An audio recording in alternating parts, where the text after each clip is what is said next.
Hi guys, I'm Laura Vitale. On this episode of Laura in the Kitchen, I want to show you how I like to make my loaded nachos. These are so good. I think you'll really enjoy them, and we've been really enjoying them for like midnight snacking once in a while. So I wanted to share it with you because if you've got bits and pieces already made in your fridge, and these come together in no time at all. And keep in mind that you can flavor things up however you want. You can put whatever toppings on that you want. This is just how I like to make mine. Let me run you through the list of ingredients. I've got some ground beef, nice and lean ground beef. I've got some diced onion and cilantro, tomato sauce, a little bit of water. For my toppings, I've got sour cream, pickled jalapenos. Of course, you need your tortilla chips. I've got my ingredients here to make some pico and some guac, some sharp shredded cheddar. I've got some lime juice, a spice blend, which I will list each individual spice on the recipe page on my website, and some salt and just a little teeny tiny bit of olive oil just to get things going because my beef is quite lean. It's not going to render out a lot of fat. I've got my broiler preheated, and preferably you want to put your tortilla chips in the same dish that you're going to serve these in because you're going to pop it in under the boil to melt the cheese. So that's why. Got a nice big pan with a little olive oil in there getting nice and hot. I'm going to add my beef, break it up with a wooden spoon as much as you can. This is only over about a little less medium-high heat. I'm going to add my onion and cilantro as well because I really want that flavor to cook in the beef, and since I know I'm not going to have to get rid of any rendered fat because like I said, the beef is quite lean, I can add it now. But if your beef there's a lot of fat in it, wait until your beef is fully cooked, drain out the fat, then you add your onion and your cilantro. I'm also going to add just a small pinch of salt to this. Now this is going to be a lot of beef, and I might not use all of it for the nachos, so you know you're going to have leftovers, but that's great because that way you're going to be able to have midnight nachos whenever your heart desires in the next couple of days. So let that go while it's cooking, and while that happens, this is the time for you to get working on your guac and your pico. You don't have to make guac, you can just put diced avocados on top and some diced tomatoes, but I like to go the full route and make guacamole, make my pico because that's just how I like to roll. For my guac, I just need avocado, obviously, lots of cilantro, scallions or white onions, salt, and you're also going to need some lime juice. You can, if you want to, if you like heat in your life, you can add some jalapeno. But I don't. I'm not going to add jalapeno to this because I don't want it to be too hot. All I'm going to do now is just mash everything together, and then we'll move on to the pico. Guac is done, nice and chunky. Beef still going. I want this to cook fully through. You can see there's no fat coming out, so I don't have to render anything out. Just kind of periodically get in here and just break it up as much as you can. And now for the pico, really simple.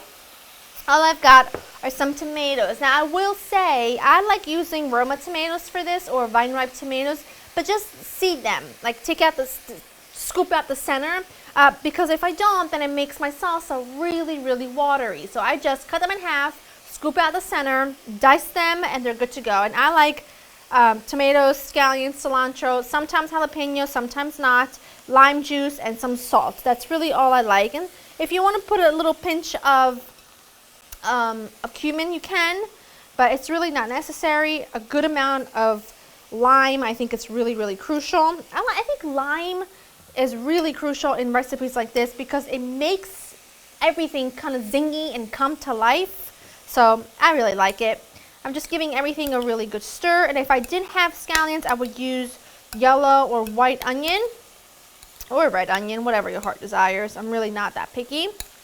And that is it. Now I've got my guac, I've got my pico, my sour cream, my everything is just kind of ready. I just need to work on the beef, and I'm going to babysit this until the beef has fully cooked through. Then we'll add our additional ingredients. Wonderful. Now like I said, you can see no fat, but if you have any, this would be the time to get rid of it because you don't want that to end up in your final product. Spices. It's just chili powder, paprika, onion, garlic, oregano, a little bit of cayenne. Get those warmed through slightly. Okay, then I've got my tomato sauce and a little bit of water. I'm gonna add it to the container where my sauce was in so that I can just wash it out. Give that a stir. And now on low heat, let this cook for just a few minutes. You don't want this to cook for too long. Maybe 10 minutes max on low heat. And then we are ready to build our loaded nachos. I am not I Dream of Jeannie, but I did that anyway. This looks fantastic. It simmered for about 10 minutes. I added just a little bit more water and I seasoned it with salt. All right, now it's time to build. I'm bringing my chips over here and now I just literally spoon the beef mixture all over. And like I said, you might not use all of it. It really depends on the size of your loaded nachos, the size of the pan you're using, but you can see what I'm doing here is I'm not just making sure that I've got beef on top. What would be the point of that?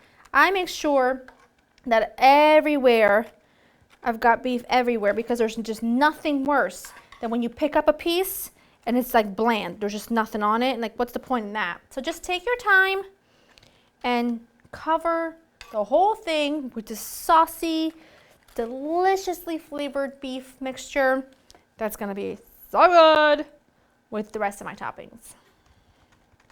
Then you just take your cheese. I like to shred it myself. I think it's got a better consistency when you do that, but hey, to each their own. As long as you've got some cheese, I'm happy. Again, lift some of those tortillas, get in every nook and cranny. Don't leave anybody out of the party. Everyone's invited to this party. All right, I'm gonna pop this under the broiler. Make sure it's not sitting directly under the broiler because it will scorch the top. Keep an eye on it. It'll only take like a minute or so for the cheese to melt. Then we'll finish topping it and then we eat. And then I'm happy. All right, now that is a nacho. Oh my word. Look, I just can't with my excitement right now. That is so ooey and gooey and cheesy and perfection. And now I just like to go ahead and top it with my guac. I just kind of like to make dollops all around with my toppings because I just think it looks nicer. Oh man, if you could smell this, you would understand the excitement. And then I've got my delicious pico. Oh, look at that.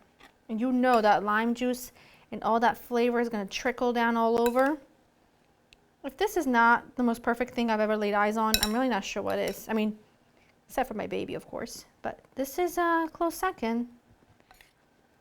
Then your sour cream. I gotta have some cool sour cream. Look at that. And then, because I have an absolute obsession with anything pickled, I mean anything. Asparagus, peppers, I mean, you name it, I'm all about that life. I am going to top this with some pickled jalapenos. So amazing. I'm adding just a little bit more guac. And now I'm just going to go right for it. Let's see, which one do I want? I want that one. Because look, a little bit of everything.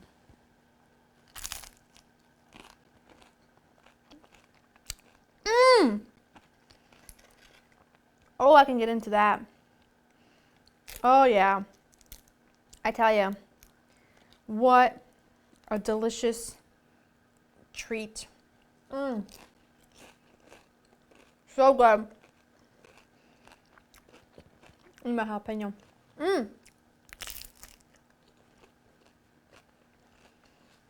Mmm. Best loaded nachos ever. Super flavorful. So much going on. The best. LauraInTheKitchen.com has a recipe written for you. Make it this weekend. It's worth it. It is awesome in every single way. Hope you enjoy spending time with me. LauraInTheKitchen.com has the recipe. Hope you enjoy spending time with me. I'm going to repeat myself because I just can't even think straight. I'll see you next time.